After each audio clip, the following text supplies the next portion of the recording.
Amis de YouTube, bonjour, vous êtes dans la matinée Étienne sur Twitch. Nous en parlons de cette haute commission de l'Assemblée sur l'audiovisuel public, sur l'indépendance, le financement, la neutralité de l'audiovisuel public, dont nous avons suivi les travaux pendant plusieurs mois et dont, de l'avis général, la qualité des travaux, en tout cas du rapporteur, n'était pas folle. Alors, où en est ce travail ? Eh bien, on est sur le point, ou pas, de découvrir le rapport du rapporteur, le député UDR, rapporteur de cette commission. Ce que nous apprend le Figaro ce matin, audiovisuel public, le rapport soumis aux députés. Les membres de la commission d'enquête ont jusqu'à lundi matin pour le consulter. Juste le consulter, hein.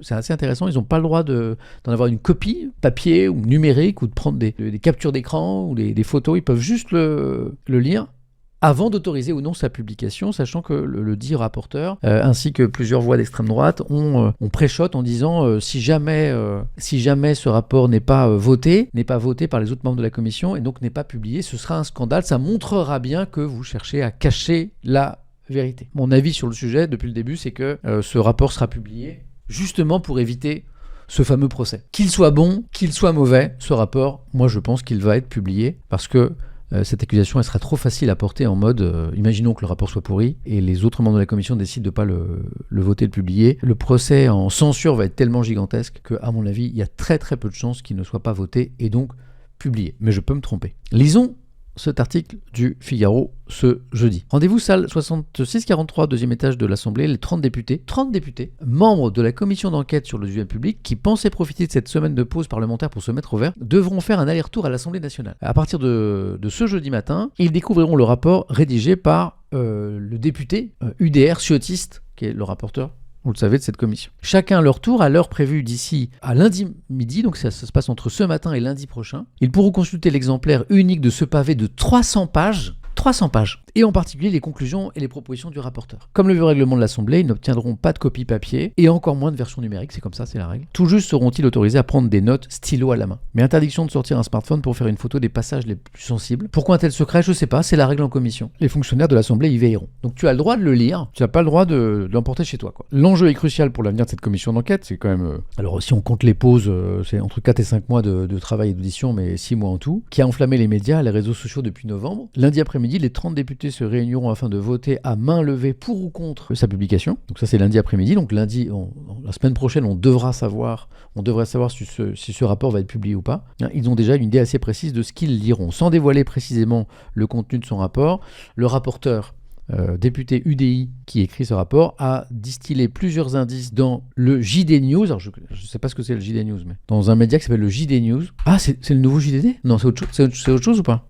Ils ont rebaptisé le JDD ? C'est le JDD Weekend. Ah, c'est le MAG. Ah, c'est le magazine du JDD. D'accord. Donc, ok. Donc, média du groupe Bolloré. Très bien. Donc, le rapporteur a distillé plusieurs indices dans le JD News ce mercredi, citant la surfacturation de certaines sociétés de production, les indemnités de départ très élevées, ou encore les cumuls problématiques parmi les principales révélations de ces 200 heures d'audition. Nous ne nous attendons pas à des surprises, mais plutôt à une confirmation de ce qui a déjà été dit, commente un membre de la commission. Je vous lis dans un instant. Le président Horizon de la commission, Jérémy Patrialétus, lui s'est prononcé, c'est pour ça que je pense que ce rapport va être publié, en faveur de la publication du rapport, alors que pourtant, vous savez qu'il s'est opposé à de nombreuses reprises pendant ses auditions au rapporteur. Même si je conteste les méthodes du rapporteur, j'ai refusé que les auditions se tiennent à huis clos, afin que les Français puissent suivre nos travaux dans la transparence la plus totale. Je n'ai pas encore lu le rapport, mais je suis favorable par principe à sa publication, car les Français sont des citoyens responsables capables de juger par eux-mêmes des méthodes employées, de faire le tri entre les propositions et de se forger leur propre opinion. Quand ça va partir sur les réseaux sociaux, ça. Par ailleurs, ce rapport n'est pas le rapport exclusif du rapporteur. Je rédigerai par exemple moi-même un avant-propos avec des propositions fortes et les groupes politiques feront également des contributions. Une position partagée par une des 5 macronistes de la commission, Céline Calvez,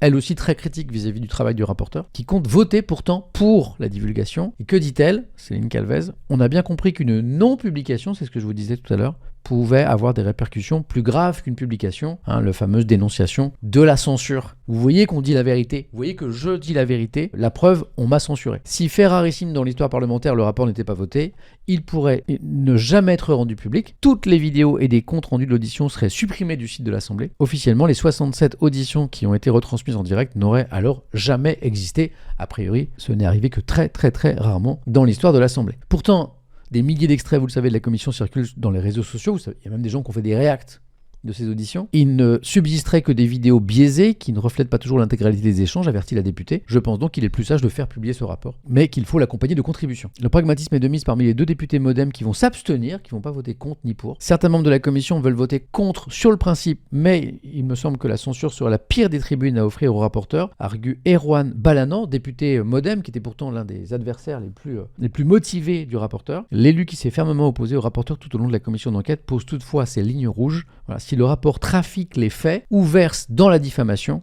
si c'est une petite boutique des horreurs, alors ce sera différent. Même son de cloche pour la députée Génération Sophie Taillé-Polian, qui indiquait début avril que si le rapport présentait des caractéristiques de malhonnêteté intellectuelle, de fausses informations ou d'insinuations infondées, elle ne le validerait pas. L'issue du scrutin dépendra en grande partie du ton employé par le rapporteur dans ses conclusions, comme le souligne un membre de la commission.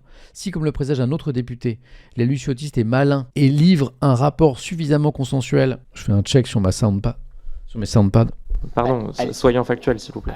Je vous remercie pour votre réponse. C'est ça. Donc, si l'élu ciotiste est malin et livre un rapport suffisamment consensuel pour sortir de cette séquence avec une note de respectabilité, il ne devrait pas y avoir de mal à faire valider ses conclusions. D'autant qu'il peut compter sur le soutien des membres proches de sa famille politique. Le député Laurent Jacobelli, un des 6 membres RN de cette commission, mais Laurent Jacobelli, je ne l'ai jamais vu moi pendant les auditions. Vous l'avez vu vous ? Laurent Jacobelli, je le connais très, très bien, c'est quelqu'un que j'ai beaucoup croisé sur les plateaux quand j'étais journaliste à France Info ou ailleurs, et j'apprends dans cet article du Figaro que c'est l'un des 6 membres RN de la commission. Dans les auditions qu'on a React ici, Sakapuk, Sakapuk c'était pas lui, c'était un ancien journaliste... T'as rien à voir, qui s'appelle... comment il s'appelle déjà lui ? Je sais plus. Ah non, rien à voir. Ballard, voilà, monsieur Ballard, ancien journaliste de LCI notamment. Philippe. Voilà, donc j'apprends que Laurent Jacobelli était membre de cette commission, peut-être au début, en tout cas on l'a pas vu. Et lui jugeait début avril qu'il serait grave que le rapport ne puisse pas être publié. Ça aurait été bien de venir du coup. Pourquoi empêcher la vérité d'être publiée si ce n'est pour protéger certains intérêts, une espèce de collusion. Donc le mec a quand même un avis sur le rapport, mais manifestement n'est pas venu beaucoup aux auditions.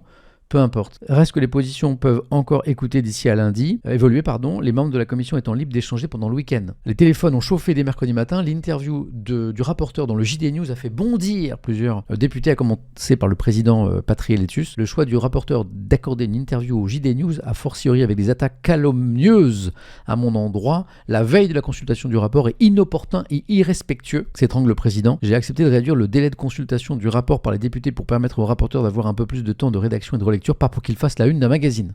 Pop. Ah oui, parce qu'il a fait la une ? Carrément ? Ah oui. Le rapport interdit. Conflit d'intérêts, dépenses somptuaires, opacité des comptes. Ce rapport dérange parce qu'il touche au cœur du système. Charles Aloncle dévoile ce que la commission d'enquête a révélé. Bon, il n'y a rien à dévoiler, il suffisait d'écouter les auditions en vrai. Ok. Ah, c'était la une quand même. J'avais pas prévu de faire ça, mais on est sur... Je vois qu'on est sur le compte Facebook. J'ai pas de compte Facebook, mais du... JDD, là où a été publié donc le truc. Et je vois qu'il y a des commentaires dessous. Alors c'est intéressant de voir aussi les commentaires des gens à tout ça. Nous qui avons justement React ces auditions. Bravo monsieur le député d'avoir mis en évidence tous ces dysfonctionnements financés par nos impôts. Privatisation. Protégez-vous. Quand on dérange, ça se termine mal et sans témoin. Bravo à vous. Il est à souhaiter que ce rapport soit publié. Les Français comprendront mieux ce qu'est le pouvoir en place. Merci. Soutien à monsieur Aloncle pour son formidable travail. Le rapport doit être publié. Surtout, monsieur Aloncle, ne lâchez rien. Si tel devait être le cas, gardez-en une copie. Dans quelque temps, ça pourrait servir. Bravo, monsieur le rapporteur. Celui-ci, c'est sûr, je vais le lire. Monsieur Aloncle a fait un vrai travail. La vérité doit être connue. Et surtout, les décisions doivent être prises pour en finir avec cette gabegie de gestion et de cet entre-soi gauchiste malfaisant. Bravo, monsieur. La France a besoin d'hommes comme vous. Merci pour votre titanesque travail.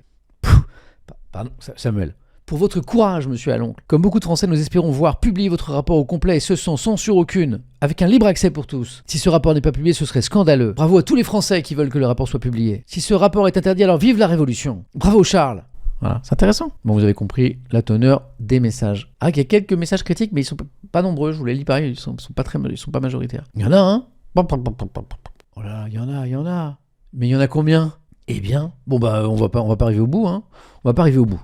Continuons. J'ai accepté de réduire le délai de consultation du rapport par les députés pour permettre au rapporteur d'avoir un petit peu de temps de rédaction et de relecture, pas pour qu'il fasse la une d'un magazine. Il est en colère. Le député Horizon est d'autant plus courroucé que le rapporteur aurait, selon nos informations, refusé de lui fournir une copie papier de son rapport. Tu iras lire comme les autres. D'autres élus s'indignent de la une du magazine, le rapport interdit qu'on vient d'aller voir, alors que le document était en cours de rédaction au moment du bouclage du JD News. S'il devait y avoir une mobilisation collective pour voter contre le rapport, ce serait en réaction aux provocations, aux pressions de ce type souffle un membre. L'issue du vote de lundi est donc encore incertaine. Moi, je pense que ce rapport va être voté. Si c'est pas le cas lundi, je m'excuserai pour mon analyse. Quel que soit le résultat, Charles Aloncle aura gagné, estime un parlementaire, rapport voté ou pas voté. Si le vote est favorable, ce sera son rapport. Il dira, voyez, mon rapport, il est de qualité, la preuve. Les autres membres de la commission l'ont voté. S'il est négatif, il deviendra martyr. Vous voyez, les autres députés n'ont pas voté pour mon rapport, c'est donc qu'on veut me censurer, c'est donc que mon rapport était de qualité. Plaisir que ses collègues n'ont sans doute pas envie de lui faire. Pile, tu gagnes, face, tu gagnes. Allez, je vous lis un petit peu. Tribunal tu perds, dit Sugar, qui fait allusion sans doute à la plainte de Nagui portée contre X pour cyberharcèlement, contre toutes les personnes qui ont, estime l'animateur, désinformé sur les réseaux sociaux. Ceci, par des tweets, ceci semblant inclure des tweets du rapporteur. C'est ce que semblait dire Nagui. Il n'a toujours pas retiré ses tweets. Je ne vais pas voir tous les jours, mais à ma connaissance, non. Est-ce que... Ah oui, c'est vrai que quelqu'un me demande, mais est-ce qu'il t'a présenté des excuses? Alors, il faut contextualiser. Le rapporteur a pendant mon audition et sur les réseaux par ailleurs, ensuite a professé un certain nombre de fake news, de fausses informations, d'accusations infondées, inventant des chiffres. Et donc, je lui ai envoyé à lui et à la commission les bonnes informations et les bons chiffres, avec des documents officiels, en lui demandant donc de me présenter des excuses publiques, puisque maintenant, il savait que tout ça était faux. J'attends toujours ces excuses publiques. Oui, d'ailleurs, non seulement il n'a pas présenté d'excuses publiques, mais Sugar a raison, lors de la dernière audition de la présidente de France Télévisions, qui est revenue pour la dernière audition de cette commission, il a réitérer ces fausses accusations. Ce qui a été d'ailleurs dénoncé par le président de la commission qui a dit mais c'est pas possible, vous avez les chiffres, vous avez les bons chiffres maintenant et vous continuez à mentir. Ils sont un peu pris le bec tous les deux. Peut-être que ces excuses seront dans le rapport, dit Defecator. Peut-il être pénalisé de mettre des fausses informations dans le rapport? S'il est poursuivi en justice par les personnes concernées, oui, bien sûr. Mais seulement s'il est poursuivi. Si des personnes portent plainte. Est-ce que tu verras son rapport? Je sais pas. J'ai tellement envie de faire autre chose.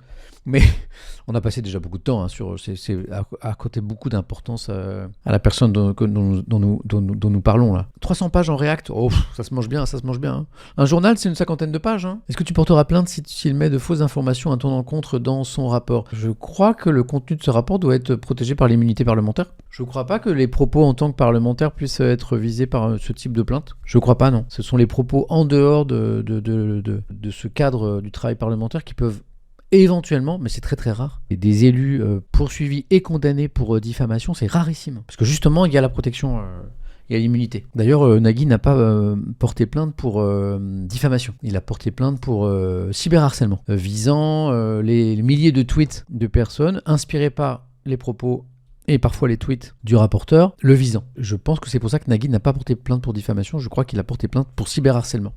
Parce que pour diffamation, ça n'a pas beaucoup de sens contre un élu. En fait, la parole politique, et c'est une bonne chose, est protégée. Mais on aura l'occasion d'en reparler. On verra d'abord lundi ce qui va se passer. On verra quel est le contenu de ce rapport. Alors, est-ce que ce rapport va être voté? S'il est voté, qu'est-ce qu'il y a dans ce rapport? Est-ce qu'on en reparlera ici? Je sais pas. En tout cas, il y aura sûrement des articles à partir de lundi, mardi, mercredi sur le sujet. Dans les bonnes feuilles. Il y a des gens qui vont nous faire des petits digests, des petits résumés des 300 pages. Et puis après, on verra si ce qu'on en fera nous ici, quoi. Et quelles sont les suites à donner à cette affaire. Mais quand il le tweet, est-ce que l'immunité est toujours valable? Non, justement, non. Ça, c'est autre chose, ça. C'est bien pour ça que Nagui porte plainte pour cyberharcèlement et pas diffamation. Ah bah non, quand c'est sur les réseaux sociaux, c'est autre chose.